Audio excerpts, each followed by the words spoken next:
So I'm Reverend John, and it's my privilege this morning to share a few thoughts with all of you here as well as with our live streaming audience. We're here for all of you, and it's really a privilege for me to assist here in the spiritual house that Reverends Kirk and Sandy built. What a special community, what a special place, and what a special time of year, adventure in spirit, when we look to ignite the light within. And our topic is part of that cycle of adventure in spirit, and what we're going through is healing the whole heart. And so I looked at that, healing the whole heart. Was I going to try to get a bear hug on the whole heart, or how was I going to focus? And I mulled it over really a little bit, and I figured that all of us are here, if you're here, we're here in spiritual community. So somewhat we're people who've chosen to be on a path of spiritual community, on a path of healing. So we've probably got some of the job done, complete. So to me, it seemed that maybe we could look at what's left. What's the final job to heal, not the part I've already healed, but heal my whole heart. And I'd invite you to come with me on that journey.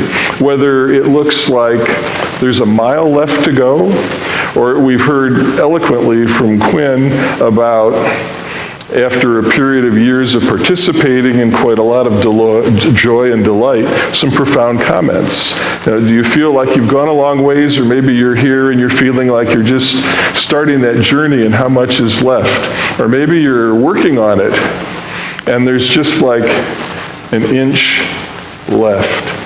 And I want to heal my whole heart. I feel that call. I sense spirit in my life, in other people, in the community, and in the world. But I want to get all the way, to heal my whole heart. So what could that be about? And I was looking for an interesting quote, and I thought I might find something sweet from one of my favorites, Rumi. If you come here to InSpirit, you'll hear some Rumi. And I found something, I think it's a little different and challenging actually, because Rumi is cited as giving us this. The wound is where the light enters you. The wound is where the light enters. So to me, that kind of says, when I'm looking at healing my whole heart and getting to the finish line, and I'm dealing with things that bug me that I can't drop, whether it's a relationship, someone I work with, something out there in the media that they're beaming it around the world, and if I happen to catch it, it's like, icko, right? So I would call that kind of the wound, the irritation, the hook, the snag. If that's where the light enters, like what's that about? Does that mean as I go to heal my whole heart, and I reach out to finish the job, that last mile or inch, that last person, that next thing that comes up where it's like, can I hide from it? Can I run the other way? Can I avoid this one? How do I, in a spiritual way, reach around it and achieve some reconciliation and some healing? And here's Rumi saying, where does the light enter in? At the wound. So I guess if I want to have the light and I want to be in goodness and I want to be authentic and loving, I don't get to run away from the wound. I don't get to turn the other way. And so I was just looking across some experiences of mine, and I picked one, and it's with a person, a relative who's no longer with us, and I'll just call him John. And I'll share this little vignette with you, and we'll see how that might relate to that concept of how do we get good spiritually with our whole heart and our whole life. I was at a Thanksgiving for a family get-together years ago, and John was in a panic because his wife loves Thanksgiving and she didn't get up that morning. So eventually they couldn't wake her up. They drove her to the local hospital. And then they were waiting at the emergency room, and the doctor came out and said, "Did you hear the helicopter?" And they said, "Yeah, well, what is it?" And they said, "Well, we're flying your wife to another hospital in town. We think we might be able to save her." Thanksgiving. Wow. So they drive to the other hospital, and they say, we've saved it. We've done this brain surgery, and we've stabilized her. The brain surgery, what was it? Cancer or what? No, don't worry, it wasn't brain cancer. It's something else. And then they came back later that day, and we're going to try to have a Thanksgiving dinner. And they say, the doctors tell him, it's just metastatic lung cancer, which is treatable. And it just happened that a part of it put pressure on her brain to where she couldn't wake up. So at this point, you can feel the weight of that much unexpected trauma. And there was a lot of prayer, a lot of tears. And then after they said, from this condition, you might have a few weeks that your wife will be with you. Science moves quickly. They gave her several years of quality life. So to me, that's like medicine working and prayer working when a person faces a mortal challenge, and it looks like it's going to be weeks, and they get a few years, and it's high quality life. And then some time went on, we had the services, and then John had indigestion. And so he goes to the doctor, and people are nervous. We're feeling like there's a vibe of medical news going on here. And they're pursuing it, and finally they come back, and they tell him he has melanoma. And if you knew John, he covers up, he uses, is there an SPF 500? I mean, this guy, really, he's got fair skin, family members have had issues, he's Mr. Hat, Mr. Long Sleeves, and they tell him he has melanoma. And he says, well, he wasn't dressed in a suit when he said that, he's like, well, what do you mean melanoma? And they said, the melanocytes that have melanoma, there's some in the intestine, and yours got melanoma in your small intestine. How many people get that? And they said, no, it's not unheard of. There's maybe 6 people in a year who will get this diagnosis. And so then, well, can we do anything for it? And they're telling him the prognosis is bad, and I'm into healthcare, and because I know a few people, I can make a couple calls, I try. And I reach someone at UCLA, and they say, well, there's a trial right in San Diego where John lives. And what they're doing, half the people get remission from metastatic melanoma. And if you've heard of a disease like that, and you've heard of that number, like half getting remission, it's amazing. And then the other half, but half. So I tell him about this, he goes to find out about it, and he comes back and he says, I've talked to the professors at the School of Medicine, and they tell me the side effect is itching. Well, he's got metastatic melanoma of his small intestine. When's the last time one of you was itching your small intestine? I don't think so. But nevertheless, for him, his fear of itching was so great that he took a different treatment, passed on the clinical trial. He took a different treatment. They said, if you take this treatment, we might get you 3 months. He actually got 9 of high quality life. But there was that fork in the road where he couldn't bear the thought of getting the itch. And he made his choice, and he made peace with it. And I would tell you that for me, that challenge of what does it mean to heal our whole heart is what can we do when we're faced with a situation like that to know that we've taken every action we can take, we've prayed every prayer we can take and put out, and we've put ourselves into spirit, and we're at peace and we're one with what we've done.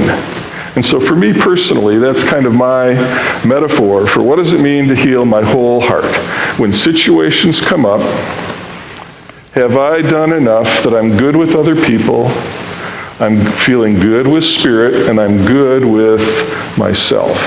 And I would suggest that maybe that's kind of the benchmark of where one can try to reach to be healing our whole heart.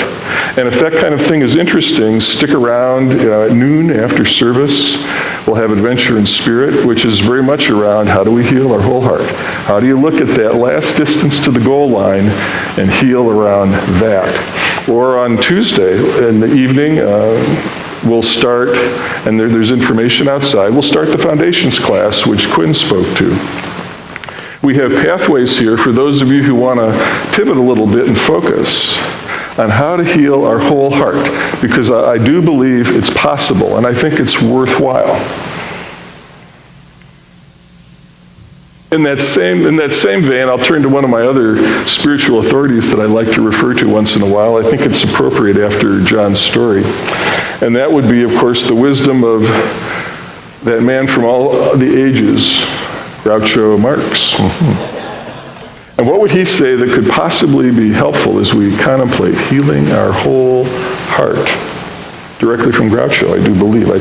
There's all these things. Groucho was so good at comedy. I don't know if any of you are into comedy, but he was so good that there's all kinds of stuff attributed to Groucho. And then they'd ask him, did you say that? And he says, no, but it sounds cool and I'm not objecting. But this one seems to have come from the master himself. Learn from the mistakes of others. You can never live long enough to make them all yourself. So to some extent, I would encourage you that as we're working on healing our whole heart, and we see the stuff out there that seems wrong, rude, unfair, unjust, unspiritual, unacceptable, step back. And if there's people out there making mistakes, we can pray for them and hold them in spirit for a possibility for them to step into a different action, some other choice. But we can also observe, where did they step in it? And as we dance forward in life, we're not obliged to step in the same mess. We can walk around it. That's part of being human, a sentient being, and having a heart and being connected in spirit. We do have choice. And that's a wonderful thing to use.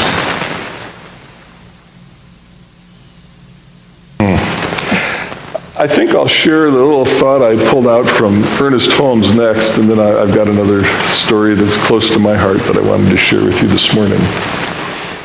And this one is longer than I like to use, but if you'll come along with me, I think you'll find it worth considering. And this is Ernest Holmes thinking about Jesus and finding the Christ and his comments on that.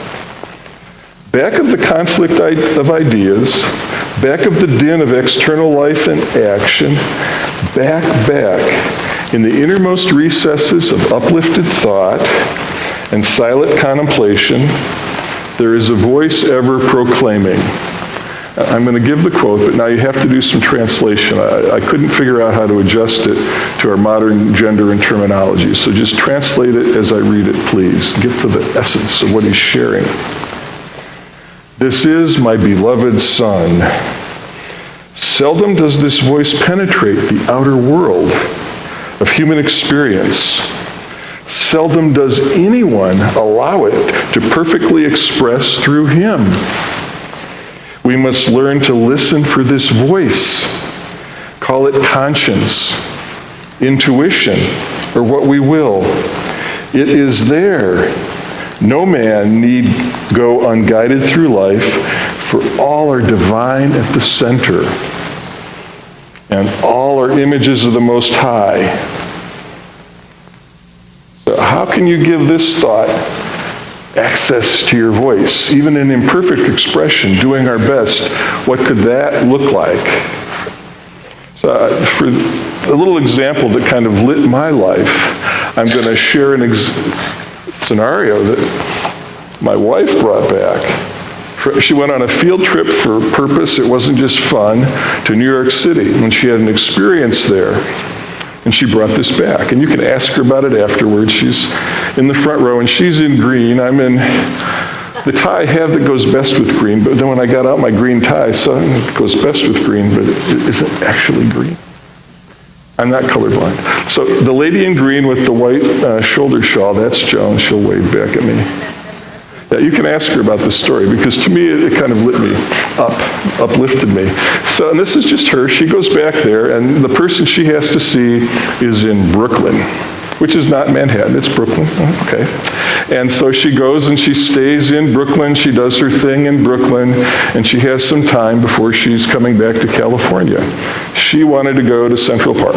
So she's looking at how do you get there, and at that time of day, not swimming the East River, too much traffic to get into a taxi or a Lyft or an Uber, so she got on the subway. So she's on the subway car going from Brooklyn into Manhattan. People do. They got subways back and forth. Many, many places, I would tell you, around the world have subways, but not Orange County. So she's on that train, on that subway car, and they get into a delay. There's something happened, and they stop the car. And so she turns to the person next to her, hi, how are you doing? Where are you going? Asking about her day. And her report to me was on a car where Joan was the only white person on the car. The lady turned back to her and said, why are you talking to me? And she said, what do you mean? She said, well, are you noticing that I'm black? And the report I got from Joan, she said, well, I'm just interested in saying hello and how you're doing. So are you going to work? And they talked about that. I'm a mom. Are you a mom? And they started sharing about all this. And the report I hear is that it's not like it was a big, loud discussion or that everyone was going like this. But she connected with a person in a city and really had a heartfelt interaction about, how is it here, where are we, and what about this day, and a little bit of, the magic of being in a city like New York and taking the subway in, and a lot of good stuff. And I do believe that when we are in that consciousness of listening to that voice, and we have it in our heart that we would like to heal our whole heart, to me it's not about necessarily that I've got to run over there and fix that, or that I've got to see something in the media that makes me nuts and donate money to reverse it or something. No. There's places for all kinds of actions, but I think one of the most important ones is to have a mindset that Ernest speaks to. Listen to the voice. Listen to the voice. Be prepared to take a step. When inspired or when intuition calls, reach out. Lend a hand, make a friend, share an interest, build a bridge. I think that's the great opportunity as we look at where have we come to, where can we go. But I do think that those small actions can take us to larger places. I really love this Bible quote. I will use it here. In John, they have Jesus speaking. And imagine the situation. He's doing healing, chapter 7, verse 23. And he says, why are you angry with me for healing a man's whole body on the Sabbath? Now, in this case, Jesus was into big healing. We know this. And people are concerned because they've got ritual and they've got days for healing, and what's up with this? The Sabbath is not the day to doing healing. You're like, wait a minute. And if you read the whole section, there's this very engaged discussion about, isn't there biblical precedent for if someone needs healing, we can heal them anytime. The healing lamp is always lit. And I do believe that also fits back in and reinforces Ernest Holmes' suggestion. Listen for the voice, the energy that sparks us, because it may be when something goes off and triggers us, and are we going to flee, fight, do something about it?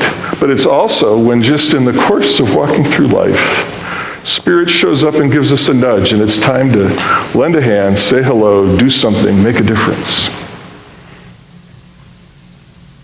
When I was a teenager, maybe it was when I was uncovering my Scandinavian heritage, I was interested in Dag Hammarskjöld. And so I remembered that, and I went back to see what one might find there that would be relevant. And I found a thought that Dag Hammarskjöld had so many years ago. He was the second Secretary General of the United Nations, an entity which shows up in strange ways in the media in 2018 for sure. But what did Dag Hammarskjöld say? Everything will be all right. You know when? When people just people. Stop thinking of the United Nations as a weird Picasso abstraction and see it as a drawing they made themselves. Healing our whole heart isn't being able to see the world as a peaceful place where folks can come together, work it out, and stand together. Isn't that truly what it's about and where we're headed? So if healing your whole heart is interesting, steep in that vision, be open to that possibility. Whether you might join Adventure in Spirit, whether you might read Debbie Ford's book, attend the Foundations class, just join me in a moment, and you can do this in your seat, you can stand, but let's just pray together that whenever and however Spirit calls me to healing, to the tough stuff, that I am up to speak a word of peace, to extend the hand of friendship, to welcome another in love, to move towards any wound, knowing that the light is there, and I come as the outreach of Spirit, fully empowered, energized, and enabled to be all that I need to be. And so it is.